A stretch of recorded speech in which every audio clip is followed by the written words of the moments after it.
बिस्मिल्लाहिर्रहमानिर्रहीम। आज हम पढ़ेंगे physiology. Physiology chapter 1 and unit 1। Okay, अब सबसे पहले what is human physiology. Human physiology ऐसे कि मैकेनिज्म्स ऑफ ह्यूमन बॉडी हम स्टडी करते हैं, इसको कहते हैं ह्यूमन फिजियोलॉजी। और भी होती हैं plant physiology, cellular physiology, viral physiology, bacterial physiology, etc. Now comes to the point, the main point, the cells. अब जो हमारी बॉडी है वो सेल्स की बनी हुई है। Cells are the basic unit of the body. Cell organ cells के बने होते हैं, ऑर्गन्स टिश्यू से, टिश्यू सेल्स के। तो बेसिकली हर पार्ट्स जो हमारा होता है वो सेल से बना होता है। अब टोटल जो होते हैं ना, अब इनकी तादाद सबसे ज़्यादा जो तादाद होते हैं वो आरबीसीज होते हैं, जो होती हैं 25 ट्रिलियन इन ह्यूमन बॉडी होते हैं, जो ट्रांसपोर्ट करते हैं oxygen from the lungs to the tissues. Okay, although the red cells are the most abundant, सबसे ज़्यादा होते हैं। और जो टोटल बॉडी में सेल्स होते हैं वो होते हैं 100 ट्रिलियंस 100 ट्रिलियंस टोटल होते हैं। तो 25 जिसमें आरबीसीज और जो दूसरे सेल्स हैं वो होते हैं 75 ट्रिलियन होते हैं। ओके, नाउ इनके अब आते हैं extra cellular fluid and the internal environment. About 60% of adult human fluid is mainly the intracellular। जो 60% होता है इंट्रासेलुलर होता है, और जो बाकी बचा 40% वो होता है extra cellular. Intracellular means cell के अंदर होगा, एंड एक्स्ट्रा सेलुलर मीन्स जो टिश्यूज में स्पेसेस होती हैं सेल में बनती हैं उनमें, उनको कहते हैं, जो उसमें टिश्यूज की स्पेसेस में फ्लूइड होता है उसको कहते हैं extra cellular fluid. The extra cellular fluid और द आयंस एंड न्यूट्रिएंट्स होते हैं जो अब यूज़ करते हैं, सेल्स यूज़ करते हैं।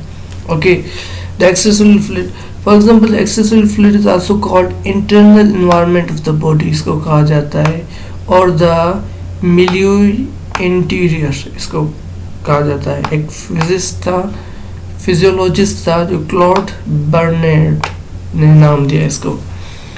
अब सेल्स के बहुत सारे फंक्शन होते हैं, आइदर लिविंग होते हैं, ग्रोइंग, परफॉर्मिंग स्पेसिफिक फंक्शंस, अलग अलग के टाइप्स के फंक्शन परफॉर्म करते हैं। Now comes to the difference between extracellular and intracellular fluid। Extracellular जो फ्लूइड होता है उसमें मोस्टली होते हैं sodium ions, chloride ions, bicarbonate ions. Okay, and इसमें फॉर सेल्स के लिए oxygen, glucose, fatty acids, amino acids. इसमें कार्बन डाइऑक्साइड भी आल्सो कंटेंट होती है, मगर लेस अमाउंट में, जो सेल्स से लंग्स की तरफ जाती है या एक्सक्रीशन के लिए। अब इंट्रासेलुलर फ्लूइड जो होता है डिफरेंस ऐसे होता है कि इसमें लार्ज क्वांटिटीज़ में होते हैं potassium, magnesium, phosphate ions. Okay, जैसे एक्स्ट्रासेलुलर फ्लूइड में जैसे सोडियम एंड क्लोराइड, इसमें ये होता है potassium, magnesium, phosphate ions. Now the main topics is homeostasis. What is homeostasis? The maintenance of the nearly constant condition in the internal environment of the body। एक internal environment को एक constant रखना, इसको कहते हैं होम्योस्टेसिस। इसमें अलग अलग काम होते हैं ऑर्गन्स के। अब हम पढ़ते हैं कि ओरिजिन क्या होता है न्यूट्रिएंट्स का एक्स्ट्रासेलुलर फ्लूइड में। अब सबसे पहले रेस्पिरेटरी सिस्टम में क्या होता है, जब ब्लड आती है बॉडी से लंग्स की तरफ, तो लंग्स का ये काम होता है जो ऑक्सीजन वो पिकअप करता है फ्रॉम आउटसाइड, तो ऑक्सीजन डिफ्यूज़ हो जाती है from lungs alveolar membrane to the blood. क्योंकि ये डिफरेंस होता है ऑक्सीजन का, कि एल्वुलर मेम्ब्रेन में ज़्यादा हो जाती है, उस ल्यूमिन में एल्वुलाई में ज़्यादा है ऑक्सीजन, एंड ब्लड में डीऑक्सीजनेटेड ब्लड है, तो ऑक्सीजन कम है, इसलिए वो डिफ्यूजन की तरह चली जाती है ब्लड में। अब सेकंड है कि gastro intestinal tract. Okay, large portion of blood pumped by the heart also passes through the walls of gastrointestinal tract here. इसमें जो डिजॉल्व न्यूट्रिएंट्स जो होते हैं एब्जॉर्ब हो जाते हैं, ये होती हैं कार्बोहाइड्रेट डाइजेशन के हिसाब से, या फैटी एसिड्स या अमाइनो एसिड्स, प्रोटीन इंजेस्ट हो जाती हैं गैस्ट्रोइंटेस्टाइनल ट्रैक्ट से। अब नंबर आगे वाले liver and other organ perform metabolic functions. Liver जो है ना मेनली वो मेटाबॉलिक फंक्शन करता है एंड अदर ऑर्गन्स भी। Not all the substance absorb from the gastrointestinal tract can be used in the absorb form by the cell. Liver changes the chemical composition of many these substance to the unusable forms. बहुत सारे substance होते हैं उनको use में लाता है, जैसे gastrointestinal tract में मिसाल तौर ग्लाइकोजन या कोई चीज़ आ गई जो हम हमारे सेल्स यूज़ नहीं कर सकते, डाइसेक्राइड समथिंग, तो लिवर उनको ब्रेक डाउन करके ग्लूकोज में कन्वर्ट कर दे करके इजी हो जाए यूजेज के लिए। ओके, लिवर फिर एलिमिनेट करता है सर्टेन टॉक्सिक सब्सटेंसेस, उनको डिटॉक्सिफाई करता है। Musculoskeletal system, musculoskeletal systems, the musculoskeletal also provide the motility for the protection against adverse surroundings. Motility देता है कि मूवमेंट के एक जगह अच्छी मतलब नुकसानकार है तो हम मूवमेंट कर सकते हैं मस्कुलोस्केलेटल सिस्टम के ज़रिए से कि सुइटेबल प्लेस में हम जाएं। अब आते हैं कि removal of metabolic and products, removal of carbon dioxide by the lungs. At the same time blood, जब ब्लड में ऑक्सीजन आ रही होती है उसी टाइम जो होती है कार्बन डाइऑक्साइड जो होती है बॉडी से मतलब एल्वुलर मेम्ब्रेन से वो ब्लड से एल्वुलर मेम्ब्रेन में जाती है, क्योंकि ये भी कंसंट्रेशन ग्रेडियंट की वजह से।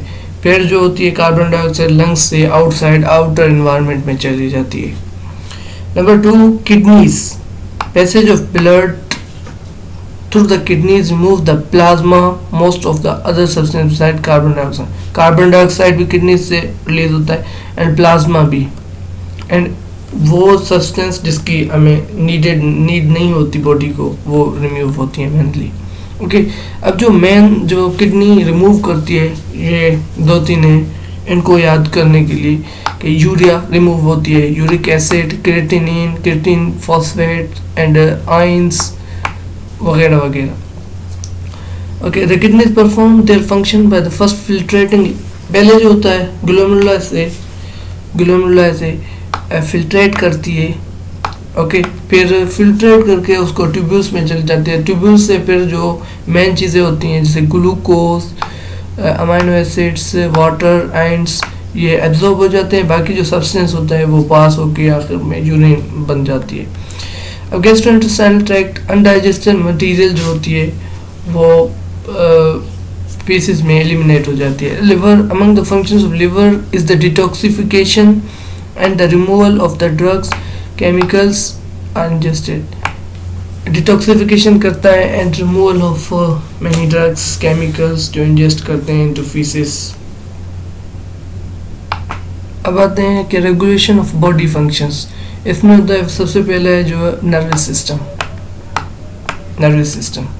Okay, nervous system is compose of 3 major parts के होता है, एक sensory input, central nervous system और integrative portion and the motor output.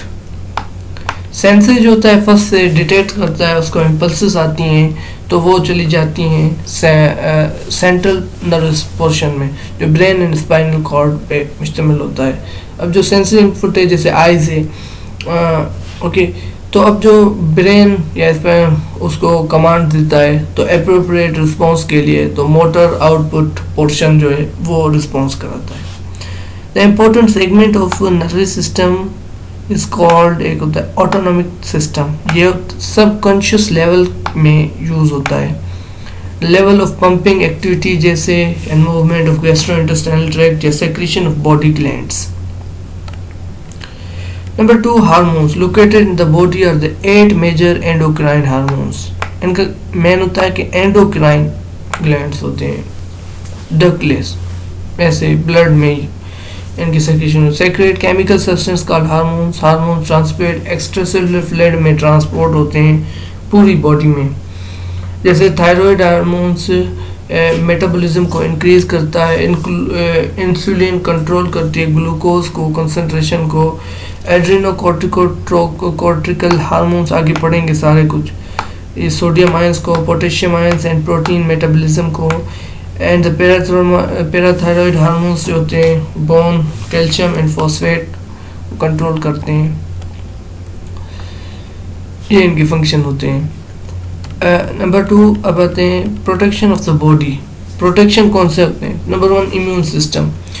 Immune system जो होता है ये इनके ड्राइव्ड होता है फ्रॉम WBCs करते हैं, thymus, lymph nodes, lymph vessels, ये सारे हमारे इम्यून सिस्टम में काम आते हैं। Distinguish its own cells from the foreign cells, destroy the invader. आगे डिटेल में पूरा पढ़ेंगे इनको। अब नंबर 2, इंटीगुमेंट्री सिस्टम। इसका मतलब है कि स्किन, इंटीगुमेंट्री आ जाए मतलब स्किन। स्किन हमारी जो होती है बहुत सारे काम करती हैं। अब इसमें इंटीग्रेटरी सिस्टम में स्किन एंड अदर्स भी आते हैं, जो appendages including hair, nails, glands and other structure cover the cushion and protect the deeper tissues and the body के अंदर वाले ऑर्गन्स को, टिश्यूज को प्रोटेक्ट करती है। स्किन जनरली कंप्राइज करती है 12 to 15% of the body weight and इसको कहा जाता है लार्जेस्ट ऑर्गन। अगर ऑर्गन एक्सटर्नल भी हो बॉडी में तो लिवर नहीं होगा। एक्सटर्नल के हिसाब से आ जाए तो बॉडी का सबसे बड़ा जो है organ is the skin. Number 3, ये अब रिप्रोडक्शन भी काम आता है होम्योस्टेसिस में। इसका ऐसे काम होता है कि न्यू इंडिविजुअल्स प्रोड्यूस होते हैं एंड जितने मरते हैं उतने न्यू इंडिविजुअल्स प्रोड्यूस हो रहे हैं। न्यू इंडिविजुअल प्रोड्यूस हो रहे हैं कि उनके जो ऑर्गन्स हैं या जो भी हैं वो रिकन्स्ट्रक्ट हो रहे हैं, automatic and continuity of life हो रही है। ओके, अल्लाह हाफिज़।